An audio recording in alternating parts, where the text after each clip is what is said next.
अजिगादस्य शत्रून् वितिग्मेन वृषभेणा पुरोऽभेत् सं वज्रेणा सृजत वृत्रमिन्द्रः प्रास्वाम मतिम अतिरच्छाशदानः।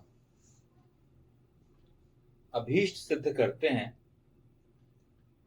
जीता इसके शत्रुओं को विशेष रूप से तीक्ष्ण वृषभ द्वारा पुरों का भेदन किया, सम्यक रूपेण वज्र द्वारा सृजन किया वृत्र का, इंद्रियों को वश में करने वाले ने प्रकृष्ट रूपेण अपनी मति को फैलाया, छिन्न भिन्न करने वाले ने। यह मंत्र जो लिया गया है, यह ऋग्वेद के प्रथम मंडल के 33वें सूक्त का यह 13वां मंत्र यहां लिया गया। वृत्र वे दुष्ट शत्रु हैं जो खुलकर सामने नहीं आते, अपितु अपने आप को छुपाए रखते हैं। उनका इतना साहस नहीं रहता कि वे खुलकर विरोध कर सके। ऐसे शत्रु अधिक खतरनाक होते हैं। ऐसे वृत्रों का अपनी नीति अनुसार सृजन किया जाना आवश्यक है। यहाँ क्या बोला जा रहा है कि जो इंद्र है, इंद्रियों का वश में करने वाला है, इंद्र सम्यक रूपेण वज्र द्वारा सृजन किया वृत्र का, इंद्रियों को वश में करने वाले। मतलब इंद्र जो है, इंद्र को वृत्रों का सृजन करना है, वृत्रों को सही तरीके से उनसे डील करना है, उन्हें हटाना है। तो आपको क्या करना पड़ेगा? इन शत्रुओं का हरण करना पड़ेगा। तो आज की डेट में अगर हम देखें तो ऐसे बहुत सारे लोग हैं, जैसे हम कल भी बात कर रहे थे इसकी, सोसाइटी में ऐसे बहुत सारे लोग हैं। और वृत्र की डेफिनेशन बोली गई है, बताई गई है। वृत्र की डेफिनेशन ये है, ये वृत्र की परिभाषा ये है कि वह ऐसे दुष्ट हैं जो खुलकर सामने नहीं आते, वे हमेशा छुपकर वार करते हैं। तो जो छुपकर वार करने वाले जो स्लीपर सेल्स हैं, जो आपके सोसाइटी में बैठे हुए हैं और बैठे बैठे लग रहे हैं कि ये हमारे भाई हैं, लेकिन उसके बाद भी अंदर से वो आपको खोखला कर रहे हैं, वो अपनी सोसाइटी को खराब कर रहे हैं। तो ऐसे उन लोगों को ढूंढ के आपको उनका सामना करना पड़ेगा। तो यहाँ पे इंद्रियों को वश में करने वाले इंद्र की जो विशेषता है यहाँ बोली गई है कि आपको उन लोगों को चुने और उनको चुन चुनकर उन्हें समाप्त करें। तो सरकारें, या आप देखेंगे ऐसे, जो अगर हम बात करें, बहुत सारे ऐसे रक्षा संगठन होते हैं, ऐसे खुफिया तंत्र होते हैं।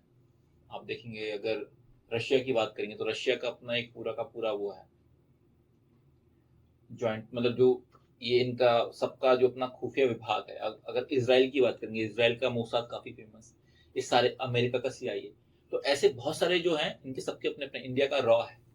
तो ये जो होते हैं, ये क्या करते हैं, ये ऐसे लोगों को सेलेक्ट कर ढूंढते रहते हैं कि कौन है जो हमारा शत्रु है, लेकिन ऐसा करके बैठा है। इनका काम ही है कि उनको सेलेक्ट करना, ढूंढना। फिर पता चलेगा आपको कि सडन वो घर में था, घर में रहते रहते वो नहीं रहा। तो ये लगता है आपको कि ऐसा है, कि ऐसा हो गया, ऐसा कुछ होता नहीं है। ये पूरी प्लानिंग करके उन्हें शत्रुओं को समाप्त करते हैं। तो जब ये ऐसा करते हैं तो पॉइंट एक्चुअल में वही है, जो आपका शत्रु है, जो छुप के बैठा हुआ है और बीच बीच से दिल से निकलकर आपको नुकसान पहुंचाता है और फिर छुप जाता है। ऐसे लोगों को ढूंढ ढूंढ के निकालना, उन्हें करना, उन्हें समाप्त करने की आवश्यकता है। प्रकृष्ट रूपेण अपनी मति को फैलाया, छिन्न भिन्न करने वाले ने, प्रास्वाम मतिम अतिरत शासदाना। इंद्रियों को वश में करने वाले को अपनी वेद सम्मत जनहितकारी मति को प्रकृष्ट रूपेण सर्वत्र फैलाने की यह मंत्र व्यवस्था दे रहा है।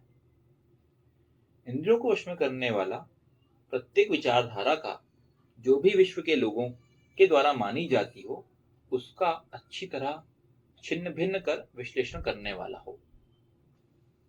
किसी भी विचारधारा में कहाँ कौन सा जनहित है और कहाँ कौन सा जन अहित है, इसे अच्छी तरह स्पष्ट किया जाना आवश्यक है।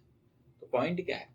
पॉइंट यही है, यहाँ ये बोला गया है कि जो इंद्रियों को वश में करने वाला है, वह प्रकृष्ट रूपेण अपनी मति को फैलाया, छिन्न भिन्न करने वाले हैं। मतलब क्या कि जो आपको इंद्र को उतना बुद्धिजीवी होना पड़ेगा। मतलब कैसा कि उसकी जो मति है मतलब शार्प होना पड़ेगा, आपको बहुत शार्प बनना पड़ेगा। क्योंकि जब आप लोगों से मिलेंगे, उनकी विचारधाराओं को समझेंगे, तो उनकी विचारधाराओं को समझ के आपको उसमें से निकालना पड़ेगा यार क्या चीजें एक्चुअल में वास्तव में जनहित के लिए है और क्या चीजें हैं जो कि जन अहित के लिए है। कोई भी आप बात कर लें, कोई भी विचारधारा है, ठीक है, उन विचारधाराओं में जो शाश्वत चीज है, शाश्वत तो हम वेद को मानते हैं, वेद जो चीज है वो हमेशा जन के हित के लिए ही है। वेद में ऐसी कोई भी वेद मंत्र उठा लें आप, इसको आप डिटेल में एनालिसिस करें, आपको उससे मिलेगा कि जन अहित हो ही नहीं सकता। तो वेद अपने आप में कंप्लीट चीज है, वेद में कंप्लीशन है पूरा का पूरा, ईश्वर प्रदत्त है, डायरेक्ट जिसने सृष्टि का निर्माण किया उसके द्वारा आया हुआ है। लेकिन जो विचारधाराएं होती ये लोगों के द्वारा निकली हुई होती है। तो उसमें क्या होता है, कहीं ना कोई आप बोल सकते हैं कि कहीं ना कहीं कोई एक आप बोल सकते हैं कि कुछ छूट जाएगा, कुछ कमी रह जाएगी। तो उसके कारण हो सकता है कि जन अहित भी हो सके। तो जितनी भी विचारधाराएं बाकी में आई, जितने धर्म मत आए, उनमें आप पाएंगे कहीं ना कहीं कुछ ना कुछ जो कमी है उससे आपको पॉइंट आउट करना पड़ेगा, आपको ढूंढ के निकालना पड़ेगा और उनको निकाल के उसे सही तरीके से स्थापित करना पड़ेगा। क्योंकि पॉइंट यही होता है ना कि जब तक आप इन चीजों को निकाल के लेके नहीं आएंगे, इनके बारे में डिस्कशन नहीं करेंगे, सामने वाले को भी पता नहीं। आजकल होता ये है कि लोग उस धर्म मत को या उस विचारधारा को फॉलो कर रहे हैं, लेकिन उसको उस सिर्फ और सिर्फ धर्म या श्रद्धा की दृष्टि से उसको फॉलो करते हैं। उसके पीछे कोई आप दिमाग लगाकर कि ये लॉजिकल है क्या नहीं, उसके बारे में कभी कोई बात नहीं करता। ऐसे बहुत सारी चीजें हैं जो कि हम करते हैं लेकिन उसके पीछे हम लॉजिक नहीं निकालते।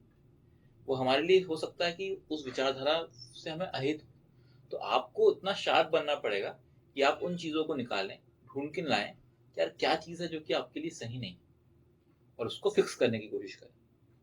तो उसके लिए फिर आप बुद्धिजीवी बने, बुक्स को पढ़ें, ऐसे लोगों के साथ, ऐसी विचारधाराओं के वाले लोगों के साथ बैठें, उनकी चीज़ों को समझें और उनसे फिर जब डिस्कशन करेंगे आप, तो उनके डिस्कशन के माध्यम से आप उनको फिक्स कर सकते हैं। पहली चीज तो ये कि या तो बेस्ट ये है कि आप कोशिश करें कि अगर वेद को ही लोग सही तरीके से मान सकें। कि पहली चीज हमारी यही होनी चाहिए कि अगर उस इंसान को, उस व्यक्ति को या उस समाज को आप वेद की तरफ मोड़ सकें तो ऑटोमेटिकली फिक्स हो जाएगा, क्योंकि उसमें कहीं कोई गड़बड़ नहीं। लेकिन अगर कोई व्यक्ति बोलता है कि नहीं मैं तो ये स्पेसिफिकली इस पर्टिकुलर धर्म मत को ही मानता हूँ या मैं यही मानता हूँ, इसी विचारधारा को मैं फॉलो करता हूँ, तो ठीक है आप वो फॉलो करें। लेकिन उसकी जो अच्छी चीजें हैं, क्योंकि हर विचारधारा की जो अच्छी चीजें हैं वो वेद में हमेशा आपको मिलेंगी, लेकिन जो उस विचारधारा की अच्छी चीज नहीं है वो वेद में नहीं मिलेंगी। तो उसकी जो अच्छी चीजें नहीं है उन्हें पॉइंट आउट करके आप उस इंसान को, उस व्यक्ति को बताएं कि यार ये चीज तो मुझे लगता नहीं कि सही है, इसको आपको सोचना चाहिए। और ऐसे करके आप उसको सही डायरेक्शन में लेके आ सकते हैं। क्योंकि हर व्यक्ति, आप बोले कि हर व्यक्ति मान ले कि नहीं मेरे को तो वेद ही मानना है, वो ऐसा हो सकता है कि वो ना माने। लेकिन एक्चुअल में अगर वेद के हिसाब से आपके कर्म हो, भले मानो मत आप वेद, लेकिन आपके कर्म अगर वेद के अकॉर्डिंग है, सही है, तो आप पाएंगे आपके जीवन में लाभ होगा। तो अल्टीमेट पॉइंट क्या है? अल्टीमेट पॉइंट यह है कि विश्व को श्रेष्ठ बनाना। जीवन उद्देश्य की जो बात की जाती है वो यही की जाती है कि व्यक्ति को, विश्व क्या है, विश्व बनता है व्यक्तियों से। तो अगर व्यक्ति श्रेष्ठ बन गया तो आपका काम ऑटोमेटिकली वैसा हो गया ना। उसके कर्म भले वो वेद को ना माने, लेकिन उसके कर्म वेद के अकॉर्डिंग है, तो उसका जीवन अच्छा ही रहने वाला है। तो हमारा पॉइंट ये है कि हमें वैसा बनना पड़ेगा और उसको मैनेज करना पड़ेगा। तो ये जो वेद मंत्र था, ये वेद मंत्र में एक्चुअल में जो ओवरऑल बात की गई थी वो इंद्र को बोला गया था कि इंद्र आप बने, और इंद्र बनकर आप शक्तिशाली बने, वृषभ बने, तीक्ष्ण वृषभ बने। मतलब आपको सही तरीके से सृष्टि को मैनेज करने के लिए आप विवाह भी करें, विवाह करके अच्छे जनरेशन को लेके आए, साथ ही साथ अपने दुश्मनों को, शत्रुओं को, उनको, उनके पूर्वों को पूरी तरह से भेदन करने में सक्षम हो। मतलब शत्रु अगर कोई प्लानिंग कर रहा है तो उस प्लानिंग को भी आप उसको मतलब पूरी तरह से उसको समाप्त भी कर सकें उसकी प्लानिंग को। और साथ ही साथ वृत्रों को पहचाने, उन्हें समझे, वृत्र क्या है, उसको कैसे, आप उसको कैसे हनन कर सकते हैं, हनन करें उसका। और साथ ही साथ छिन्न भिन्न करने के लिए आप कैपेबल बने। और ये सब करते हुए भी आप अपने अभीष्ट की सिद्धि कर सकते हैं। मतलब क्या, ईश्वर आपके साथ हमेशा है। आपके कर्मों में अच्छे कर्म करिए और ये सब प्राप्त करिए, और आप अपना जो चाहते हैं कि मुझे लाइफ में जो अचीव करना है वो भी आप अचीव इजीली कर सकते हैं। तो ये मंत्र इस बारे में बात करता है। अभीष्ट सिद्ध करते हैं, जीता इसके शत्रुओं को विशेष रूप से तीक्ष्ण वृषभ द्वारा पुरों का भेदन किया, सम्यक रूपेण वज्र द्वारा सृजन किया वृत्र का, इंद्रियों को वश में करने वाले ने, प्रकृष्ट रूपेण अपनी मति को फैलाया, छिन्न भिन्न करने वाले ने। ओम ओम अभिसिद्धमो अजिगादस्य शत्रुन वितिग्मेन वृषभेणा पुरो अभेत सम वज्रेणा सृजत वृत्रमिन्द्रः प्रा स्वाम मतिम अतिरच्छाशितानः। ओम। वैदिक पर्सपेक्टिव के इस YouTube चैनल को सब्सक्राइब करें, वीडियो को लाइक व शेयर करें।